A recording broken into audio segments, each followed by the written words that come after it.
C'est une loi qui est une loi qui nous fait revenir en arrière sévèrement, qui remet en cause l'expertise scientifique, qui remet en cause la connaissance et qui piétine les attentes sociétales et citoyennes. C'est-à-dire que quand on parle d'agriculture, on parle de l'alimentation de tout le monde.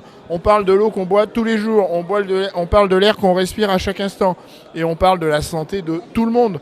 Et finalement, derrière, on se retrouve avec une loi qui piétine tout ça et qui ne sert que le corporatisme agricole, bloqué dans un vieux logiciel qui consiste à penser qu'on ne peut pas produire sans pesticides, qu'on ne peut pas atteindre la souveraineté alimentaire sans pesticides, et qui donc, comme je le disais, piétine toutes les données scientifiques qui nous disent l'exact inverse.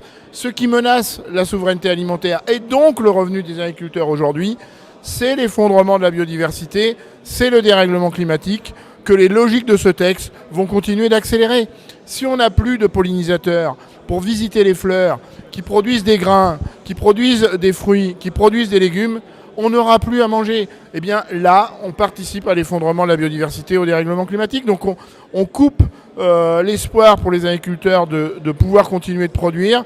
Et on piétine les attentes sociétales parce que la société civile veut l'annuler. Et effectivement, il faut être force de proposition d'une autre loi d'orientation agricole. C'est une loi qui s'inspire des connaissances scientifiques, qui montre à quel point on a des alternatives possibles qui sont au rendez-vous de l'histoire sur les grands sujets que sont bien sûr le dérèglement climatique, l'effondrement de la biodiversité, mais aussi la préservation de la santé et la préservation de l'espoir d'une souveraineté alimentaire. La question de tout à l'heure.